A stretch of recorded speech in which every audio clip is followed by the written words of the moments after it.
Diferente do que Vossa Excelência afirmou para os jornais, com base no artigo 76 do Código de Processo Penal, senhor presidente, é importante que nós possamos investigar. Quem não deve, não teme. Olá, eu sou Marília, repórter digital do canal Saiu no Diário Oficial Notícias. Se inscreva e ative o sino para receber notícias diárias sobre os principais acontecimentos da política brasileira, como por exemplo, decretos presidenciais, decisões do STJ e STF e muito mais. Está gostando do conteúdo? Curta esse vídeo e fique conosco até o final.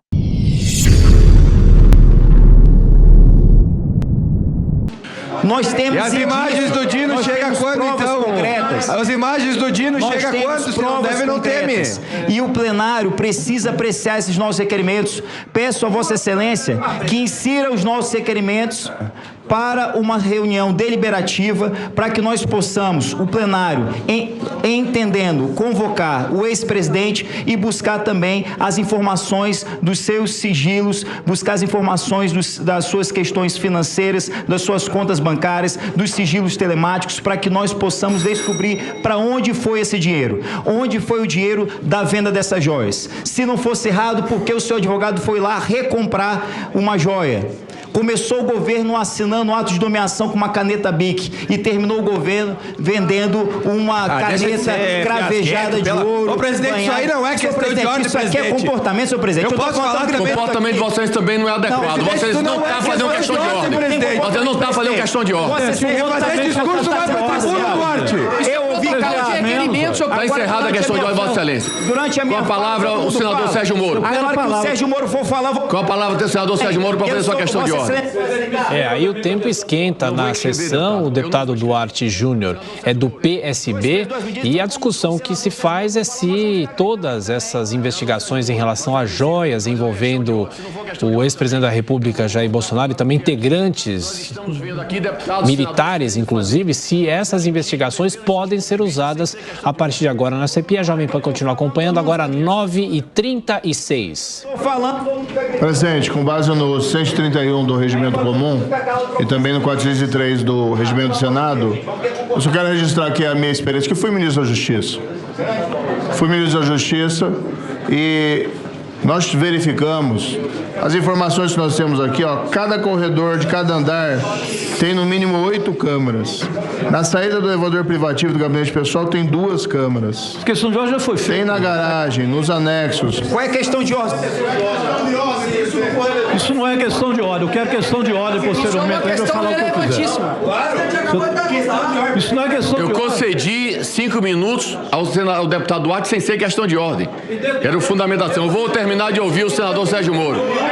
Como não é questão de ordem? O que foi colocado aqui... Eles ficaram gritando o tempo inteiro, senhor inclusive presidente. pelo deputado Duarte, é bastante... Com todo respeito a ele, ao deputado Duarte, mas ele colocou...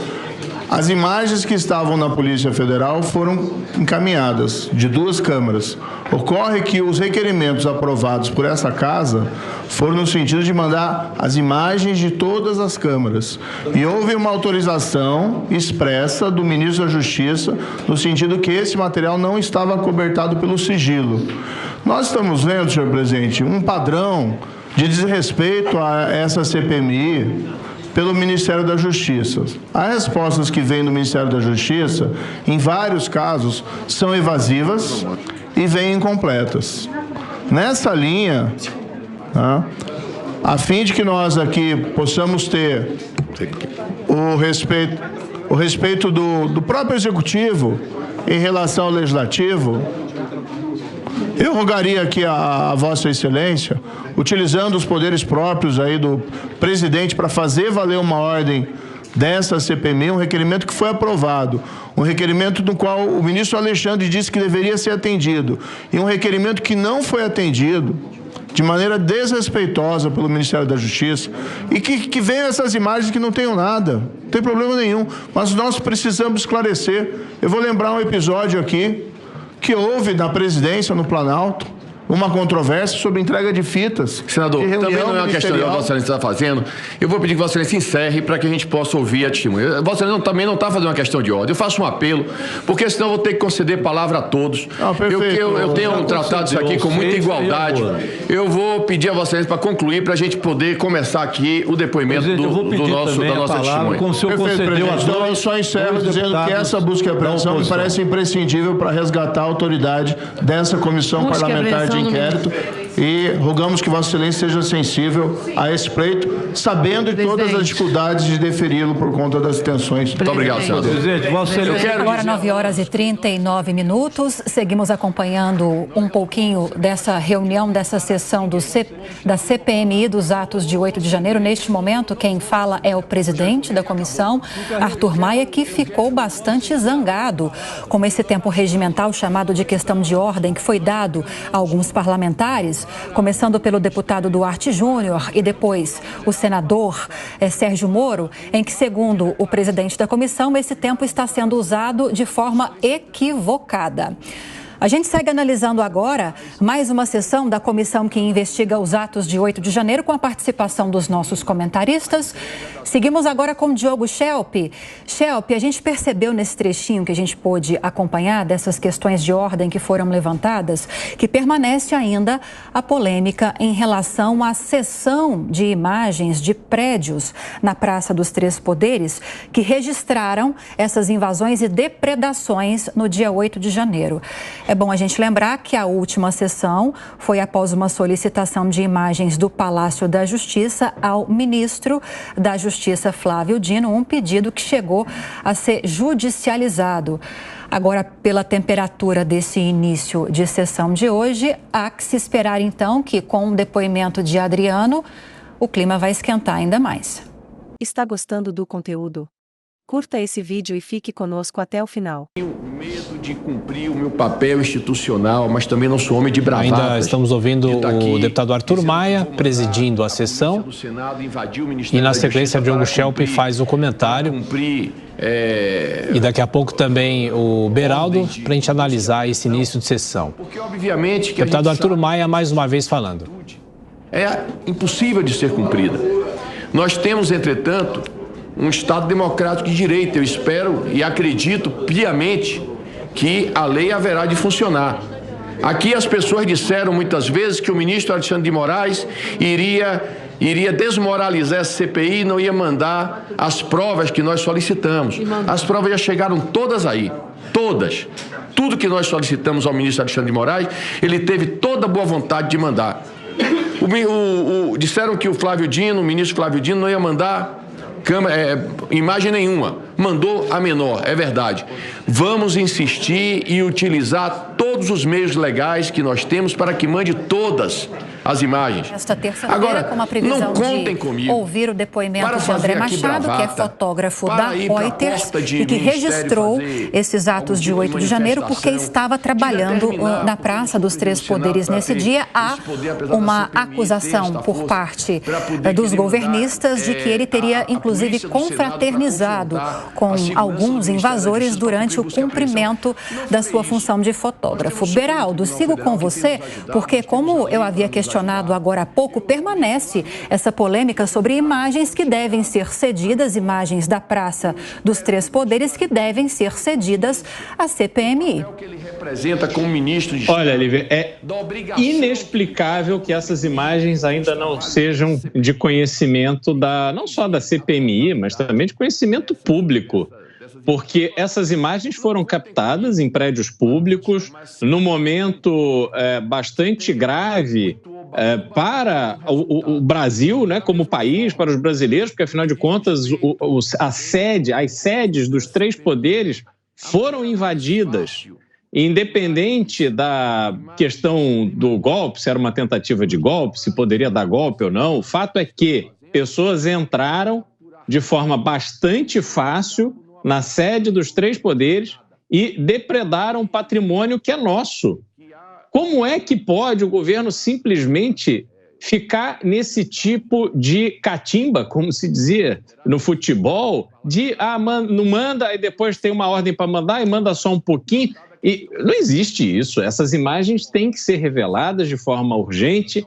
O governo, com isso, vai colocando mais gasolina aí nessa fogueira, e isso, em algum momento, poderá se reverter contra o próprio governo. Vai se criando uma expectativa e, obviamente, se quiserem fazer algum tipo de manipulação dessas imagens, isso ficará facilmente constatado. Não há o que fazer agora para que o governo tente demonstrar que agiu com rigor para impedir essas invasões. A gente sabe claramente, até pelas imagens que foram vazadas de dentro do Palácio do Planalto, que essas invasões foram facilitadas mesmo, não havia nenhuma força ali para impedir que os manifestantes entrassem no Palácio do Planalto, como também não houve resistência para que entrassem em outros prédios públicos. E o governo federal deve explicações a isso.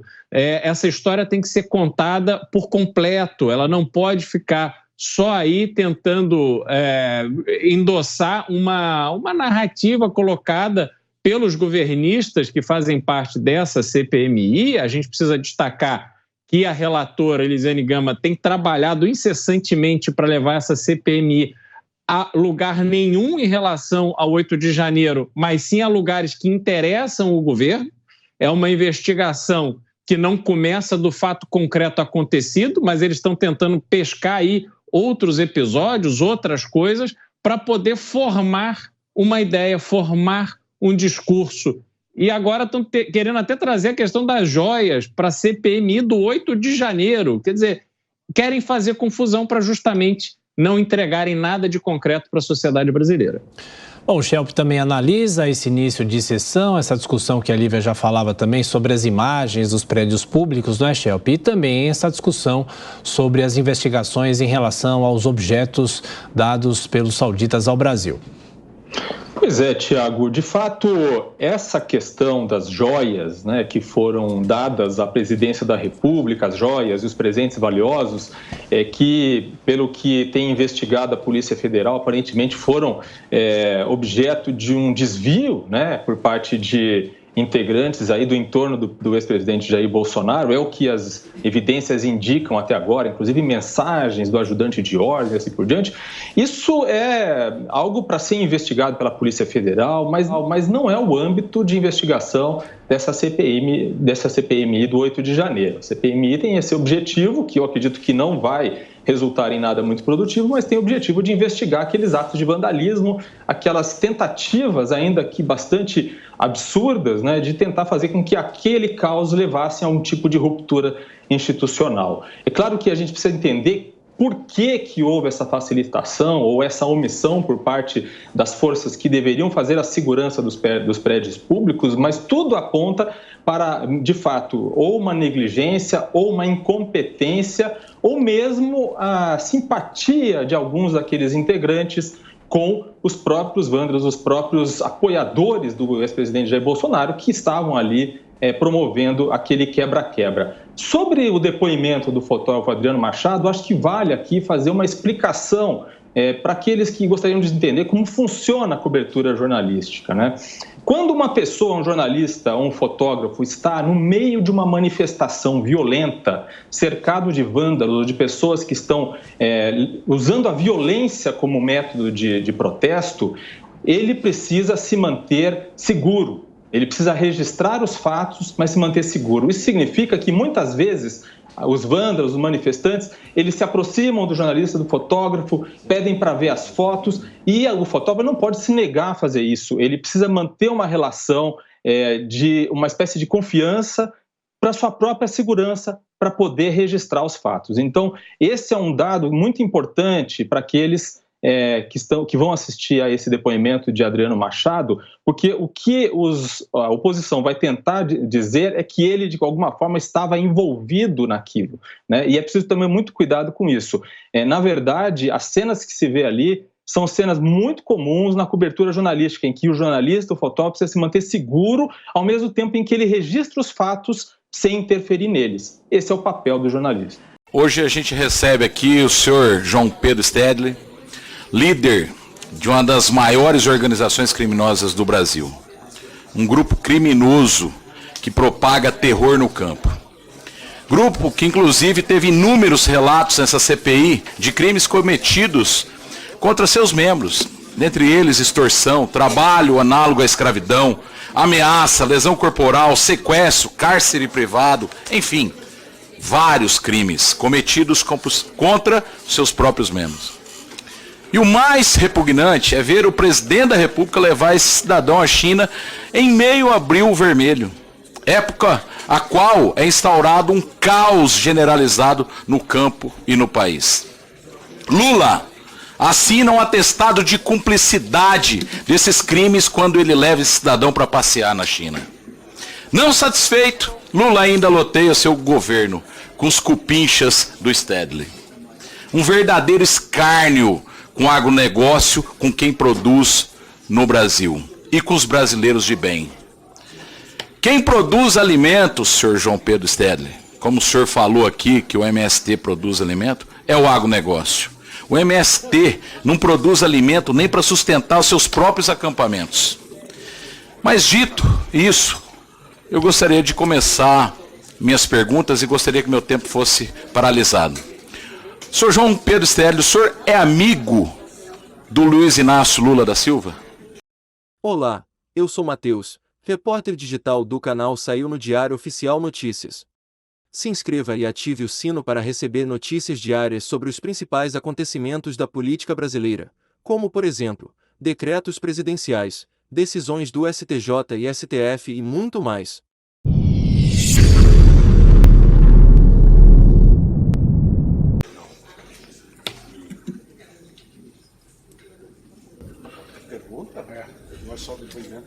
Não, ele já está na função de autor do requerimento. As relações pessoais são muito de foro íntimo. Mas o que me orgulha é que eu conheci o Lula e ele é meu companheiro na luta contra a desigualdade social e por um novo projeto de país. E por ser seu companheiro, ou o senhor ser companheiro do Lula, o senhor acredita que o senhor tem um alvará de impunidade para incitar crimes no Brasil? Eu nunca incitei crime nenhum. Invasão de terra é crime. Invasão de terra é crime, como fazem os fazendeiros do Mato Grosso do Sul invadindo terra indígena. O que o MST faz é ocupação de terra com uma forma de pressionar a que se aplique a Constituição. O MST invade propriedade particular produtiva, invade propriedade pública, Embrapa, INCRA, invade sim. O MST é uma organização que invade propriedades.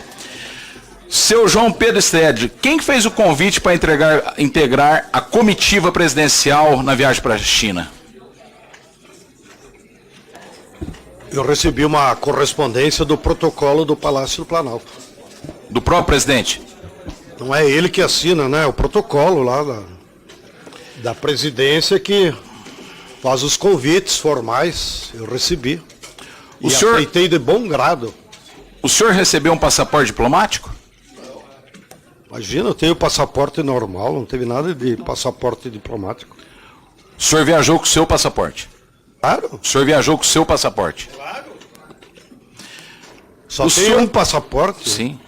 O senhor possui visto chinês para ingressar na China? Claro, já fui lá várias vezes antes de ter ido com o presidente, fiz boas amizades. Aliás, seria bom vocês falar para a embaixada aqui que vocês são contra que o agronegócio venda soja para a China. Fala para eles. Senhor João Pedro Stedley, o senhor planejou, arquitetou, orientou, ordenou as invasões do Abril Vermelho durante a estadia na China? O senhor prometeu o Abril Vermelho, o Abril, as invasões de Abril. O senhor deve ter lido mal a sua assessoria. Aquela conclamação que eu fiz algumas semanas antes, porque para nós do MST, o 17 de abril é uma data muito querida. Nós perdemos 19 companheiros naquele massacre feito lá na curva do S, em Eldorado. Depois perdemos outros 2 companheiros que morreram. Tivemos outros 60 companheiros que ficaram inutilizados para a agricultura. Posterior àquele fato hediondo, o governo Fernando Henrique Cardoso decretou, é uma lei federal, que o dia 17 de abril é Dia Nacional de Luta pela Reforma Agrária. E eu, então, evocando essa data, e em homenagem aos nossos mártires, disse, e repito, que geralmente naquela semana é obrigação dos militantes do MST fazerem manifestações de qualquer tipo, desde uma missa até manifestações públicas.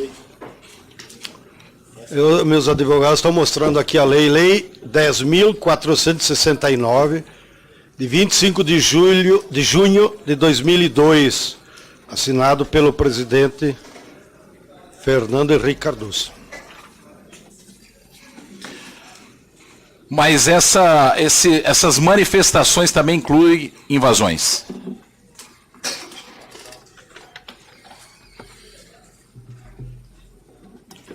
Repito pela 10ª vez e vou continuar repetindo. Há um conceito que está lá no Código Penal, que está na jurisprudência do Supremo Tribunal de Justiça. Invasão de terra ou de qualquer bem público é quando alguém faz isso em proveito próprio. E aí se caracteriza como esbulho possessório. E é criminalizado pelo Código Penal sobre essa ação. Repito, aqui no Brasil é frequente ter invasões feitas por pessoas de dinheiro, que invadem terra indígena, que invadem terra quilombola, que invadem terra pública. Isso é invasão. Agora, o que o nosso movimento faz, reconhecido pela jurisprudência, não é invasão. É ocupação. E a ocupação aqui não é esbulho possessório. Quem diz isso não sou eu. É a jurisprudência do Superior Tribunal de Justiça. Tanto é, para o seu desespero, que das muitas ocupações que houveram nesses 40 anos em todo o Brasil, ninguém foi preso ou condenado, porque a ocupação não é crime. E na essência o que é? Porque as famílias que vão lá ocupar uma área, seja qual for, elas não estão indo para proveito próprio. Elas vão lá para protestar, para chamar a atenção do governo, para que o governo aplique a lei e faça uma desapropriação, quando a terra é improdutiva. Daí porque as famílias, em geral, escolhem então para ocupar áreas improdutivas, porque sabem que estão sendo protegidas pela lei. Então, evidentemente que as ocupações de terra não dependem de mim, do MST. Enquanto houver no Brasil, de um lado, grandes extensões de latifúndio improdutivo, e de outro lado, milhares de famílias sem terra, em algum momento, essa contradição aparece em ocupações de terra. Então, repito, se vocês querem acabar com a ocupação, desapropriem as grandes propriedades improdutivas, que tem terra para todo mundo. O próprio INCRA e o IBGE, que fazem os levantamentos estatísticos, revelaram, em todas as séries, há no Brasil em torno de 100 milhões de hectares que poderiam ser classificadas como grandes propriedades improdutivas, genericamente, acima de 1.500 hectares. Então, o nosso esforço é isso, é chamar a atenção da sociedade, que a lei pede que o governo desaproprie. E o sujeito, quando é desapropriado, ele recebe em dinheiro ou em títulos da via pública, e em geral, inclusive, eles depois compram outras fazendas, maiores em outras regiões. Ninguém que foi desapropriado para a reforma agrária ficou pobre. Ao contrário, ele continuou a vida deles. E nós temos no histórico do nosso movimento, inclusive, alguns fazendeiros que se anteciparam e ofereceram as terras para o governo. E daí se transformaram em assentamento, como nós temos um caso que é bem perto lá de Londrina, era uma área enorme de 6.000 hectares. E o proprietário, já no final da vida, bom cristão, e provavelmente porque percebeu que os herdeiros não tinham interesse pela agricultura, ele chamou o INCRA e disse: eu quero que vocês desapropriem essa área porque eu quero que seja dedicada à reforma agrária. Por sinal, foi a última área desapropriada ainda no governo Dilma. Depois dessa, infelizmente, não houve mais nenhuma desapropriação. O senhor, nesse relato, o senhor se acha com autorização ou com direito de dizer qual propriedade é produtiva ou improdutiva mediante as ocupações, ou seja, as invasões de terras que o seu movimento faz? Em geral, lá na vida real, onde há uma concentração de sem terra muito grande, eles conhecem a realidade. A maioria deles, inclusive, trabalharam nessas fazendas improdutivas. Toda a decisão de que fazenda ocupar, qual pressionar, são as famílias da região que decidem.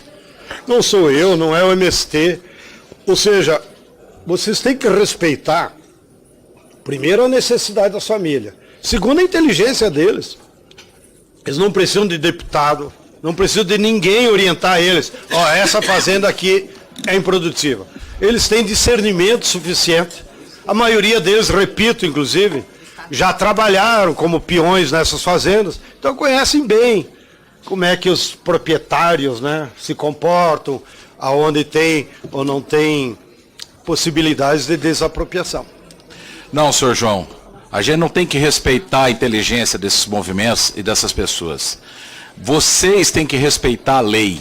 E a lei existe nesse país. E invasão de terra é crime. Vocês não estão acima da lei. E eu queria saber, nessas invasões, quem que ordena as invasões? Pelo MST, que o senhor é líder. Tem muitas ocupações que nem são feitas pelo MST. De novo, o senhor tem que respeitar a inteligência das... Não, eu digo pelo seu movimento, MST. Eu vou repetir. Quem decide quando ocupar, que forma ocupar, aonde ocupar, é as famílias daquela região. Ninguém orienta eles. Evidentemente que é aí nesse bojo do processo de mobilização que, inclusive, vai surgindo lideranças, entre eles ou não. Se vocês tivessem perguntado nas 3 áreas que vocês foram, vocês conhecem o João Pedro? Provavelmente eles iam dizer: não, eu nunca tive nessas áreas que vocês visitaram.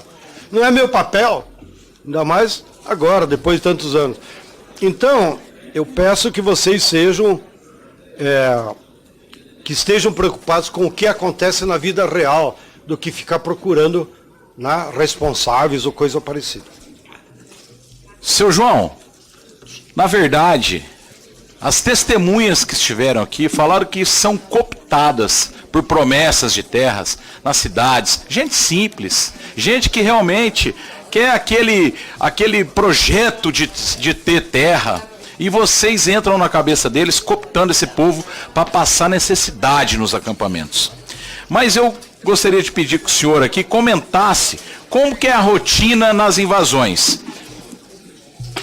Qual o motivo do MST manter seus membros em situações subhumanas, no qual vários testemunhas aqui relataram? O senhor há de convir que, pela idade, já faz muitos anos que eu não vou nessas áreas. Ainda que a maioria dos companheiros, em geral, me convidam depois que a ocupação e o acampamento está consolidado. Ou seja, que não há problema de despejo, que não há problema de violência. Então, eu tenho ido muito a acampamentos onde a vida já está normalizada, só depende de tempo para regular e transformar em assentamento.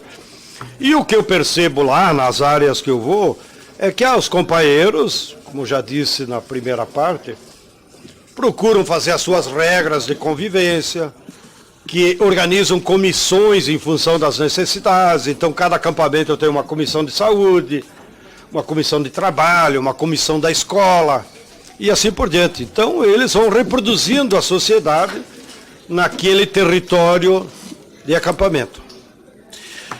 Seu João Pedro, os membros são obrigados a trabalhar nas invasões, nos acampamentos? Ninguém é obrigado a nada nesse mundo. mas teve um relato de um senhor aqui que falou que trabalhou, produziu, plantou mandioca, cuidou, trabalhou para o MST obrigado, e vários outros depoentes que falaram que são obrigados a trabalharem por até atribuições estabelecidas aí por crimes que eles cometem contra o movimento aí. Eu lamento. Penalidades que são impostas a eles. Eu lamento, não é essa a linha do movimento. E o que eu disse antes, esses casos que vocês visitaram não pode ser representativo do universo, nem dos 50 mil famílias acampadas, nem dos assentamentos, de maneiras que é uma amostra pouco real. E também, eu acho, como o companheiro João Daniel estava nessa visita, vocês não podem se julgar só por um depoimento. Vocês têm que ter o contraditório, como é normal, do direito. Então, vocês deveriam ter feito uma assembleia lá naquele acampamento, levantar os problemas e perguntar quem é os culpados. É muito fácil vocês pegar depoimento de qualquer pessoa para que fale do MST, o mal do governo, o mal de qualquer um. Isso é da vida. Seu João Pedro aqui teve vários depoimentos, não foi um ou dois, foram vários depoimentos, e tem muita gente ainda para falar se essa CPI prolongasse um pouco mais. Mas eu quero falar sobre, recentemente, o senhor concedeu uma entrevista ao Follow, um podcast. O senhor se recorda? Flow, podcast que o senhor participou. Sim, qual é o problema? O senhor se recorda? Claro. Tudo que o senhor disse na entrevista pode ser considerado como verdade? Ué, eu me esforço para isso, né? Tá. O senhor defendeu que os assentados resolvam seus próprios conflitos. Disse que eles fazem as próprias leis e aplicam sentença. Disse que não precisam chamar a polícia, resolvem entre eles. O senhor falou isso? Essa questão eu já respondi ao relator. O senhor pode me responder novamente? Eu disse que há uma tradição de que nos acampamentos as famílias fazem assembleia e criam as suas normas de convivência. Isso para a convivência interna do acampamento. Isso não significa substituir a polícia. Se existe algum crime, alguma ofensa ou algum problema maior, evidentemente que a família chama a polícia, como acontece em qualquer comunidade. É assim mesmo. O MST faz a própria lei e seus membros têm o poder de polícia junto aos assentados? Está gostando do conteúdo? Curta esse vídeo e fique conosco até o final. Mas tem um poder de polícia? É claro que não, já lhe respondi. Mas na entrevista o senhor fala ao contrário. Vou repetir, é claro que não tem poder de polícia. Quando há problema de polícia, eles chamam a polícia, como acontece em muitos lugares. É que no depoimento, na entrevista o senhor falou que eles não chamam a polícia e que eles se resolvem entre eles. Problemas naturais de convivência, que um bêbado lá encher o saco vai chamar a polícia? Não, procura resolver lá do jeito deles. Na entrevista... Rodolfo, só um segundo. Eu vou pedir para passar a entrevista, o pessoal mandou aqui esse trecho, eu vou pedir para colocar. Meu tempo. Acampamento é proibido tomar cachaça. Por uma questão de saúde pública e porque eles estão tão juntos que se alguma verdade, categorias têm os oportunistas. É verdade. E tem no Sem Terra. Então o que acontece no Sem Terra? Montou um acampamento, estão lá, começa a convivência. Aí os oportunistas começam a botar azulzinha de fora. Por exemplo, acampamento é proibido tomar cachaça. Por uma questão de saúde pública e porque eles estão tão juntos que se algum bêbado se meter lá nos barracos, dá merda. Então nós aprendemos, tem que proibir a bebida alcoólica. Aconteceu e vocês aprenderam ou desde o começo? Desde o começo. Pode ser que os primeiros acampamentos algum levava e já via que dava merda, não pode, não pode ter cachaça em acampamento. Bom, aí vem um pilantra e começa a vender cachaça debaixo do pano. O que acontece na vida real? Chama uma assembleia no acampamento.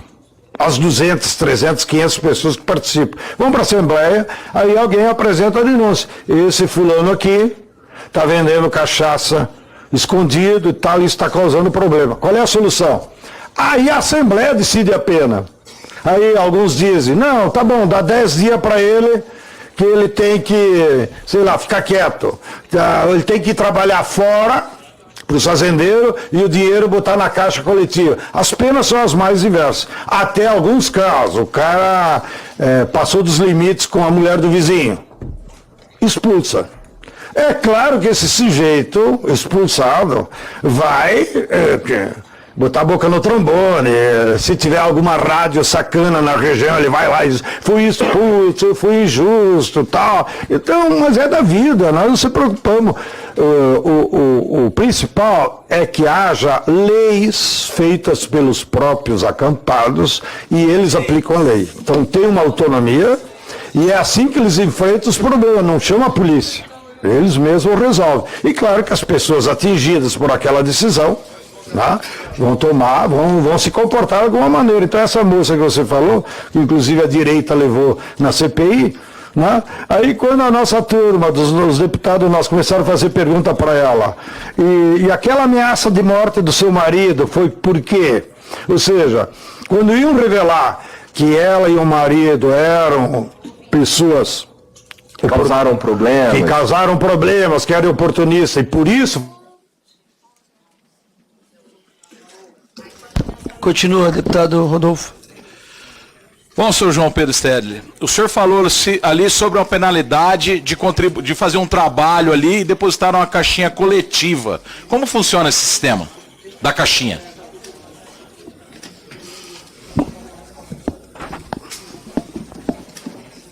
Em geral, nos acampamentos ou assentamento, quando tem alguma necessidade coletiva,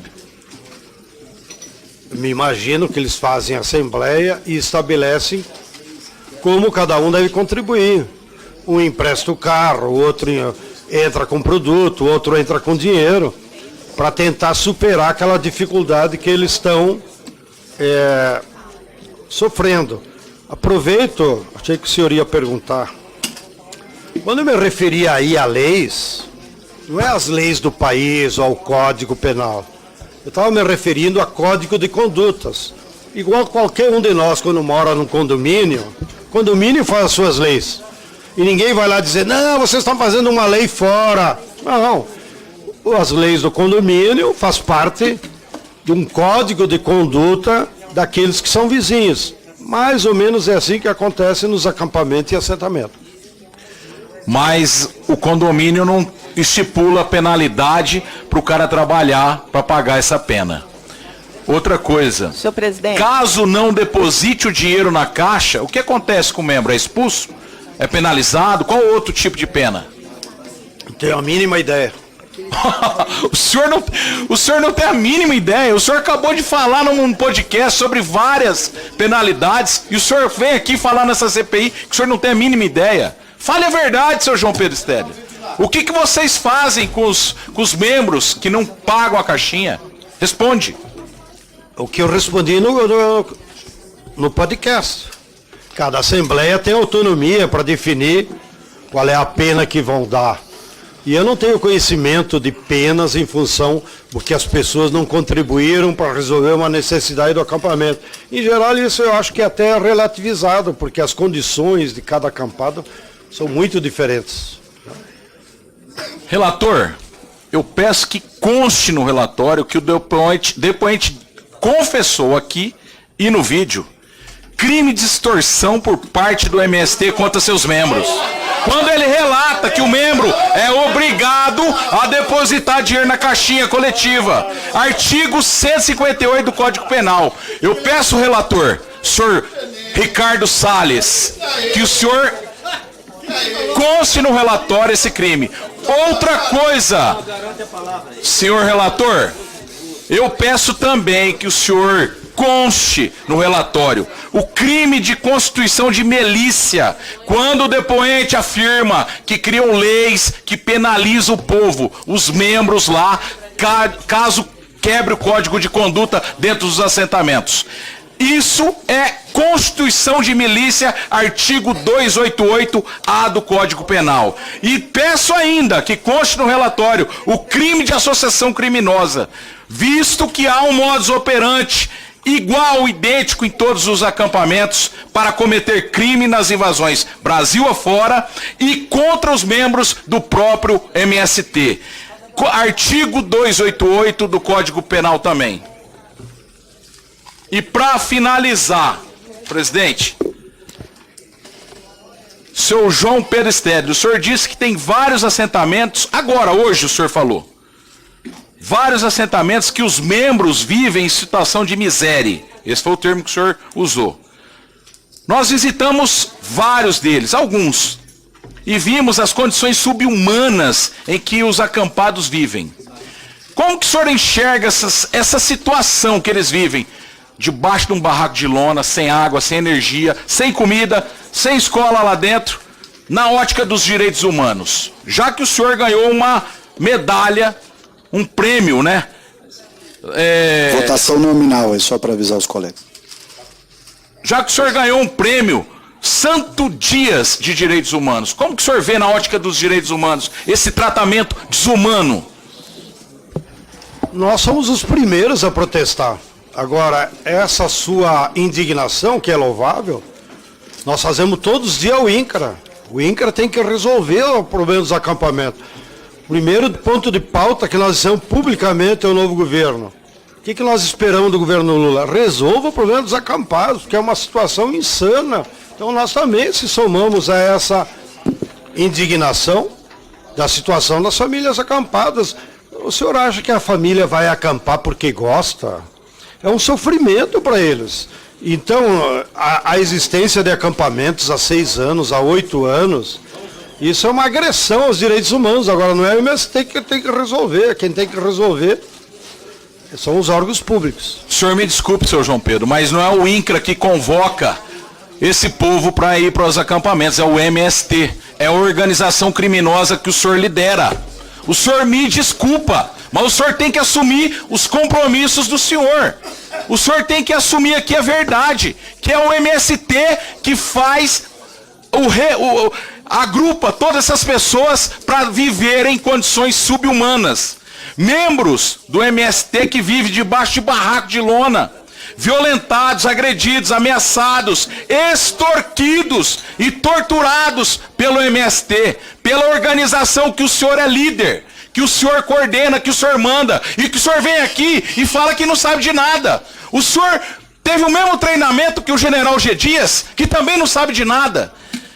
Pelos depoimentos das pessoas, senhor João Pedro Stedley, e o trabalho realizado pela CPI, o senhor é o Robin Hood marxista, aquele que rouba dos pobres para dar para os ricos. Muito obrigado, senhor João Pedro Stedley, pela verdade que o senhor trouxe hoje no seu depoimento. Quantas vítimas o senhor já provocou de estelionato? Quantas pessoas foram vítimas do estelionato que o senhor praticou? Olá, eu sou Marcela, repórter digital do canal Saiu no Diário Oficial Notícias. Se inscreva e ative o sino para receber notícias diárias sobre os principais acontecimentos da política brasileira, como, por exemplo, decretos presidenciais, decisões do STJ e STF e muito mais. Lembrando que eu fui vítima de uma perseguição em Araraquara, inclusive equiparada à perseguição que Vossa Excelência fez com o presidente Lula, integrantes do PT, e ressaltando que eu li as conversas de Vossa Excelência e li a parte privada e posso dizer que o senhor é um criminoso contumaz. Cometeu diversas irregularidades e crimes. Senhor Delgatti, nós tentamos levantar aqui a sua ficha corrida, seus antecedentes criminais. Confesso que tivemos alguma dificuldade, porque ela é bastante extensa. Eu perguntaria quantos processos por crimes de estelionato o senhor respondeu ou responde?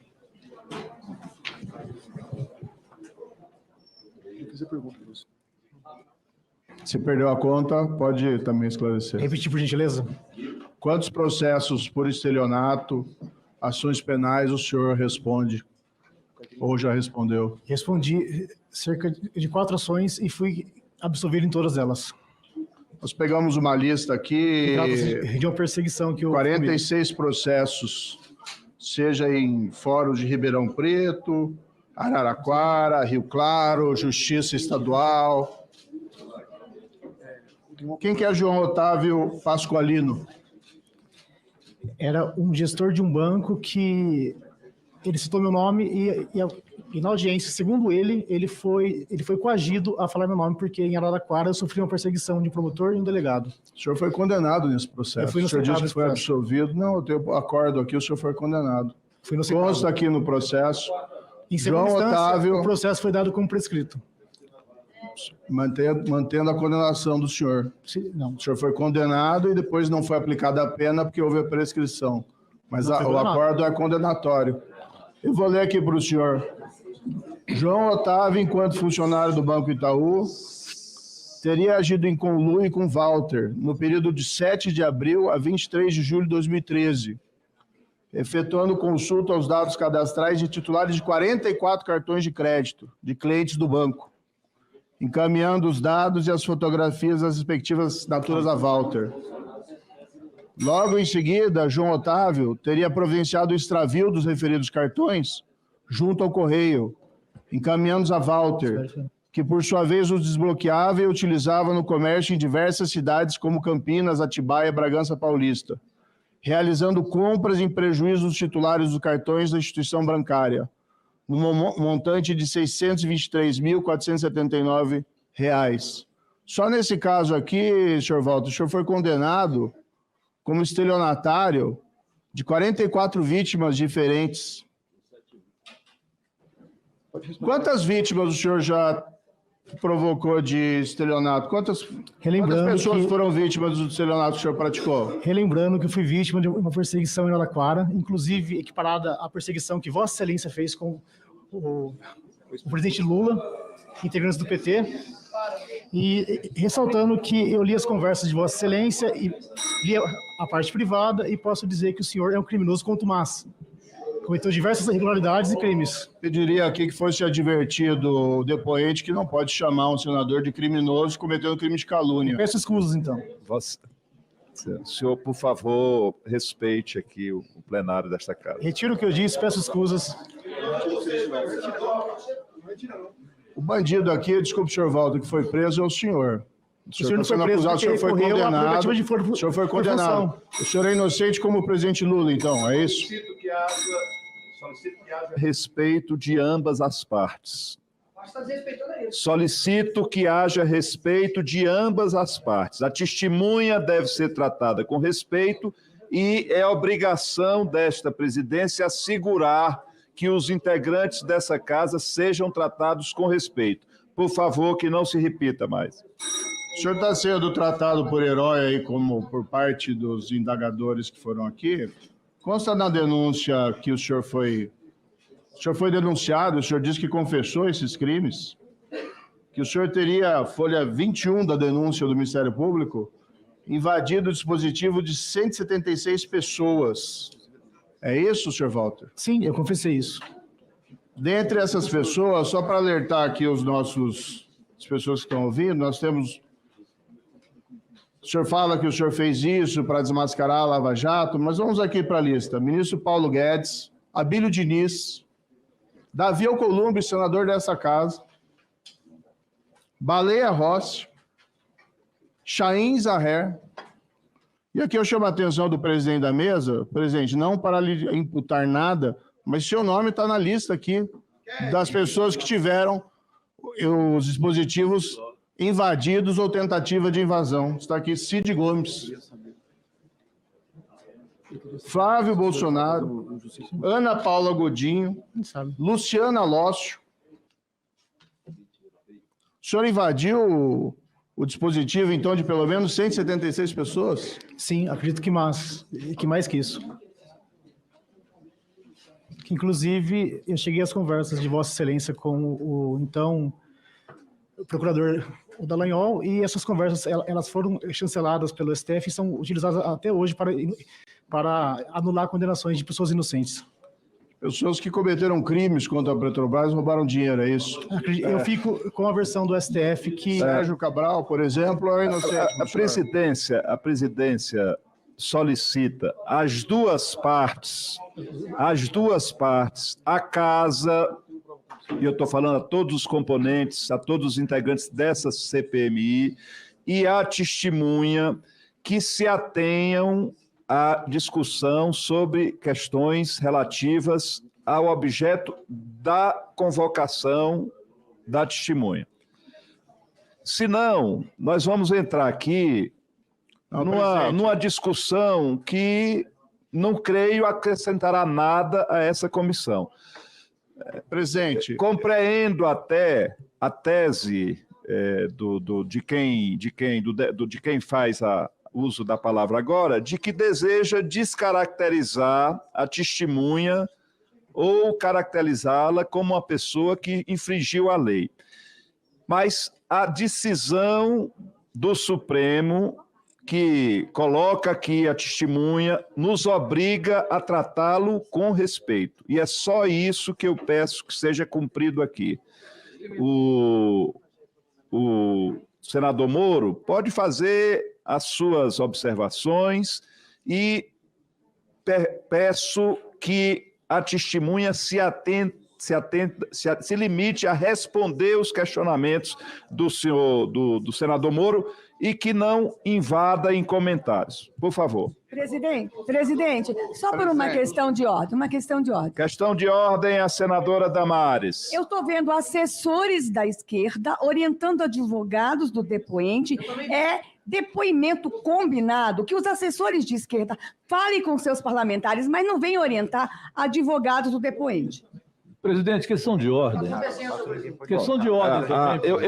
Eu quero lembrar que a testemunha deve ficar aqui de forma incomunicável, inclusive com seus advogados. Questão de ordem, presidente, é que tem que seguir... Pela ordem... A senadora não fez nenhuma questão de ordem. E eu entendo o desespero que eles estão depois de todo esse depoimento que coloca o crime de Jair Bolsonaro, mas tem que andar de acordo com os fundamentos. Eu vou ponderar aqui que a gente dê sequência, já ouvimos 8 inscritos, avançamos bem. Eu peço então ao senador Moro, vamos descontar aí, vamos acrescentar o seu tempo, creio que 3 minutos, que foi o tempo aqui de suspensão, e eu peço, deseja mais?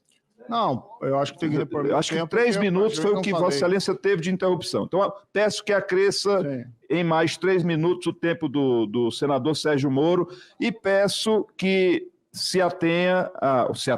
que seja objetivo em relação a questionamentos a testemunho.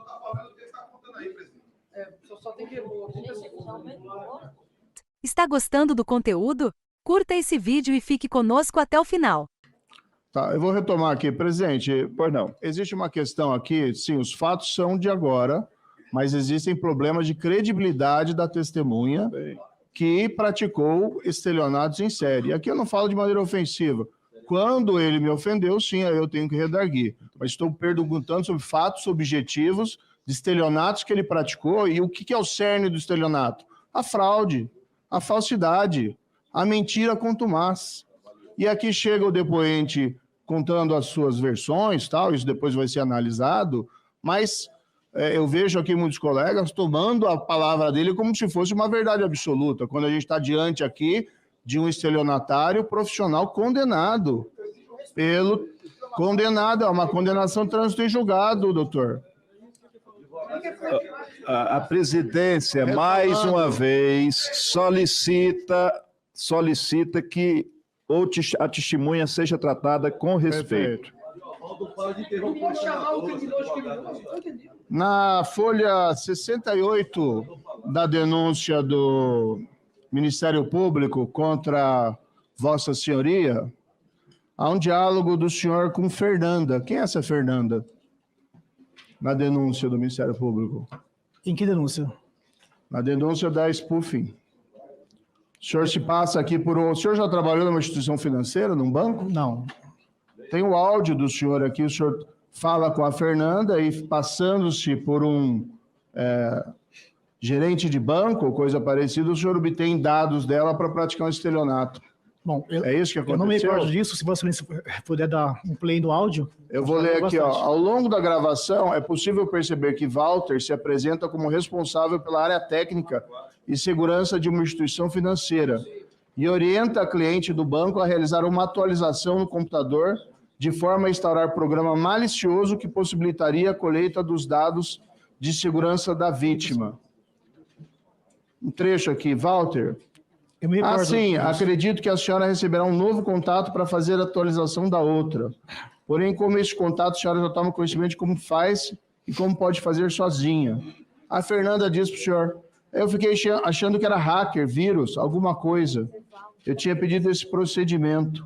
O que é esse diálogo do senhor? O que consta aí, foi aberto um inquérito para averiguar isso, foi constatado que não é minha voz e o MPF pediu o arquivamento do inquérito, inclusive isso saiu na revista Veja, que segundo o MPF não há indícios de que seria eu e foi pedido o arquivamento desse inquérito. Não, o que consta aqui na denúncia, eu não tenho essa informação. Eu peço aos presentes que consultem isso ao Google, revista Veja, sobre o inquérito de fraudes. Segundo o MPF, não há indícios de que seja eu. Na folha 70 tem um outro trecho da denúncia do Ministério Público. Essa mesma técnica é utilizada por Walter e outro arquivo analisado em que o denunciado conversa com um homem não identificado e tenta convencê-lo a realizar uma atualização no software do computador. Nessa conversa, Walter se identifica como Fernando.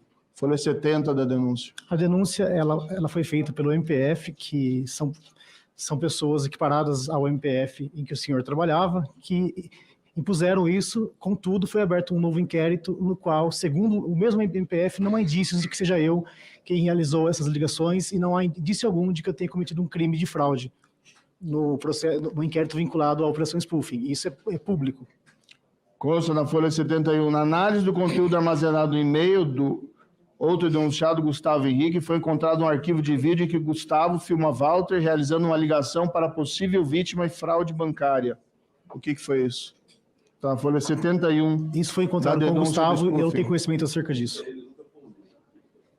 O senhor não confirma que o senhor utilizava os meios de informática para praticar golpes contra pessoas e conseguir cartões de crédito, valores? Não tinha isso? O senhor não fez isso? Eu confirmo, inclusive, eu fui investigado por isso pelo MPF, com todo o poder estatal, e segundo eles, não há indícios de que eu tenha cometido algum crime.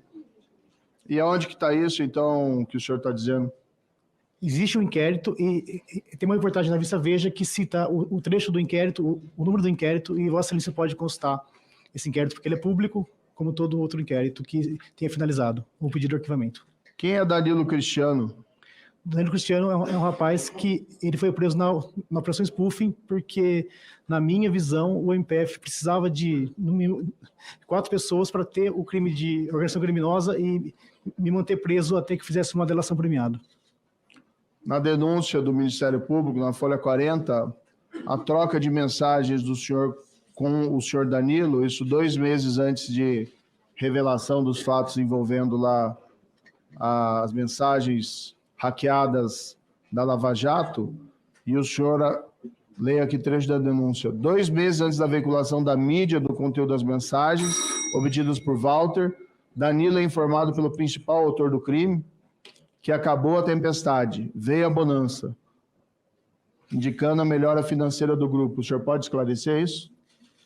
Essa frase ela pode ser interpretada de milhares de jeitos. O MPF interpretou desse jeito, então tem que perguntar ao procurador que representou o MPF o porquê que ele interpretou dessa forma. Tanto que foi usada essa frase como prova da participação de Danilo, que não faz sentido algum. Depois da tempestade vem a bonança, eu ouvia da minha avó, sempre, que eu reclamava a ela que eu estava triste, cansado. Veio a bonança, não era dinheiro que o senhor estava recebendo? Não, negativo. Inclusive, o senhor trabalhou gratuitamente para hackear o telefone de 176 autoridades, inclusive o senador Davi Alcolumbre. Eu fiz isso porque eu sofri uma perseguição, fiquei preso por tráfico de drogas com um medicamento que eu tomo há 18 anos, e a minha revolta levou a isso. Inclusive, eu pagaria alguém que fizesse isso e me entregasse as mensagens. Por que o senhor invadiu o telefone do senhor Davi Alcolumbre? Porque eu fui imparcial. Eu invadi, inclusive, um telefone que tinha o nome de Lula. E não encontrei nada. E qual era o objetivo do senhor para fazer esses... Solicito a Vossa Excelência, que já foi concedido o tempo, eu solicito a Vossa Excelência que conclua a sua participação.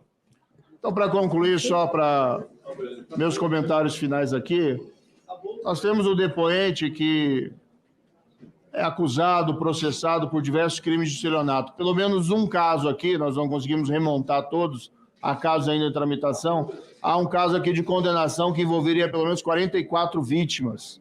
Sinais claros de que o depoente está envolvido na prática de fraudes e faz do crime a sua profissão.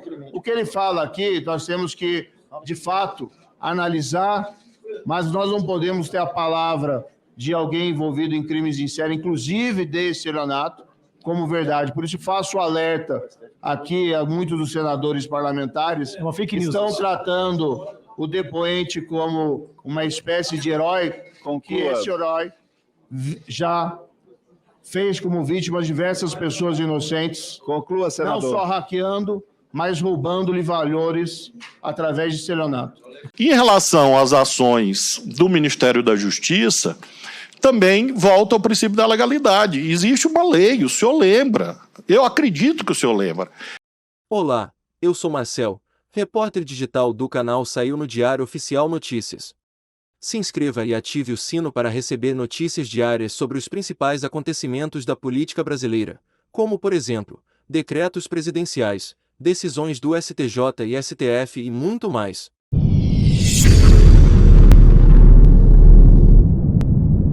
Que o senhor não pode ter esquecido. Ministro, esse tipo de deboche eu não concordo. Desculpe, senador Petecão. Aí eu tenho que interromper. Lembra, legalidade. Eu conheço muito bem a lei, ministro. Eu sei que na minha gestão do Ministério da Justiça, a gente reduziu os assassinatos em 20%. Presidente, o comando da coisa que eu não vi ainda. Não tem nada de eu não aceito ser tratado com deboche. O senhor fez uso da palavra. Mas eu não aceito. Eu não tratei com deboche o ministro. Peço respeito. Tratou. Eu reforço o amigo aqui, porque ele está só indo na esfera do deboche. Senador Marco Duval, eu não pedi sua opinião. Eu estou conversando aqui com o senador Sérgio Moro. Presidente, independente da sua posição, acho que vale o respeito. Não, eu não estou faltando com respeito. Finalmente, sobre esse tema que o senhor diz sobre deboche. Senador Moro, eu vim aqui como ministro e como senador da República para ser respeitado. Se um senador acha que pode cercear a minha palavra, se um senador diz que eu tenho que ser preso... Está gostando do conteúdo? Curta esse vídeo e fique conosco até o final. Isto é respeito? Pense bem, pense com a sua consciência.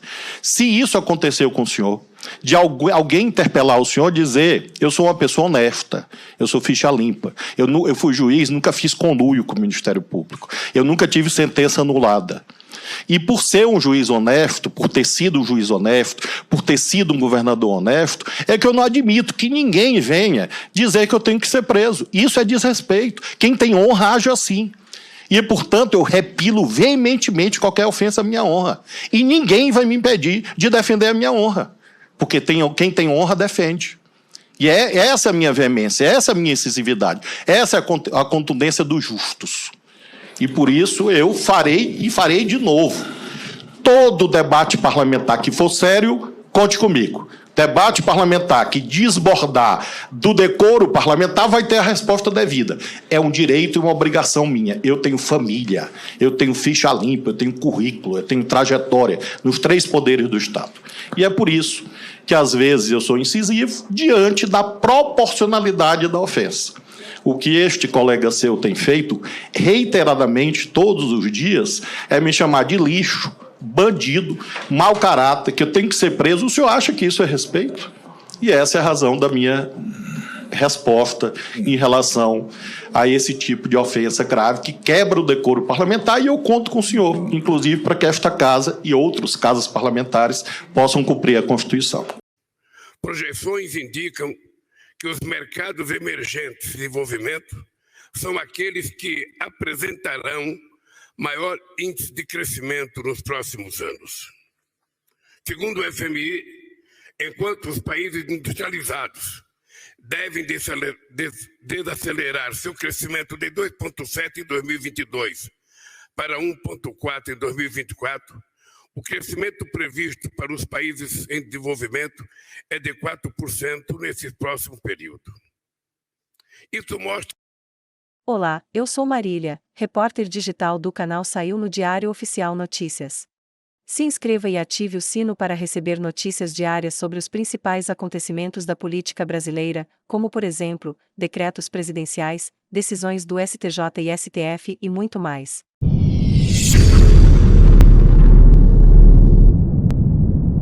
Atingindo 34,2 bilhões de dólares.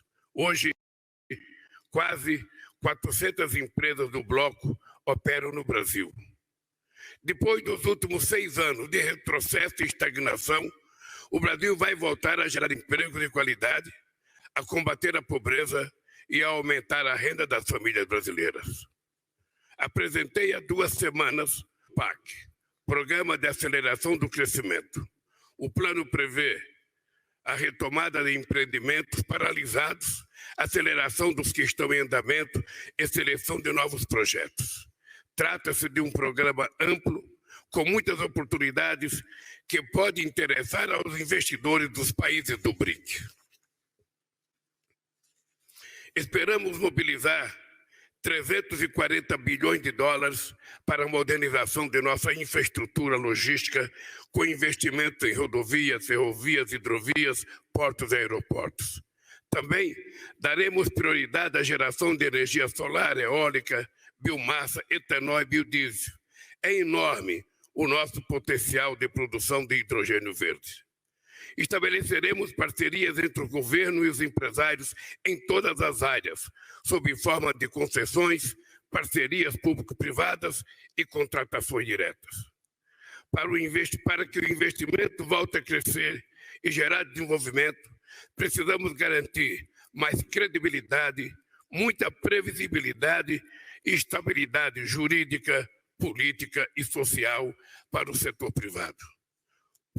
Por essa razão, tenho defendido a ideia de adoção de uma unidade de conta de referência para o comércio que não substituirá nossas moedas nacionais.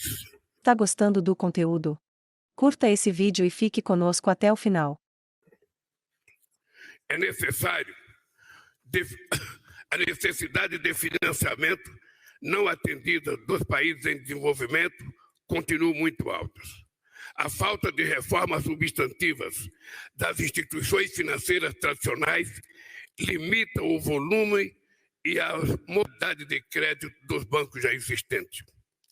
A decisão de estabelecer um novo Banco de Desenvolvimento representou um marco na colaboração efetiva entre as economias emergentes. Nosso banco conjunto deve ser um líder global do financiamento de projetos que abordem os desafios mais urgentes do nosso tempo. Ao diversificar fontes de pagamento em moedas locais, expandir sua rede de parceiros e ampliar seus membros, o NB constitui uma plataforma estratégica para promover a cooperação entre os países em desenvolvimento. Nessa estratégia, o engajamento com o Banco Africano de Desenvolvimento será central. No plano multilateral, os BRICS se notabilizou por ser uma força que trabalha em prol de um comércio global mais justo, previsível e equitativo. Não podemos aceitar um neocolonialismo verde que impõe barreiras comerciais e medidas discriminatórias sob o pretexto de proteger o meio ambiente. A partir de dezembro, o Brasil ocupará a presidência do G20. A presença de 3 membros dos BRICS na troika do G20 será uma grande oportunidade para avançarmos temas de interesse do Sul Global. Já contamos com a participação da África do Sul, mas a representatividade do grupo será ampliada com o ingresso da União Africana e de outros países do continente. Que bom que você ficou aqui até o final. Nossos vídeos vão ao ar de segunda a sexta às 19 horas. Compartilhe esse vídeo para que mais pessoas saibam o que está acontecendo em nosso país. Vejo você no próximo vídeo.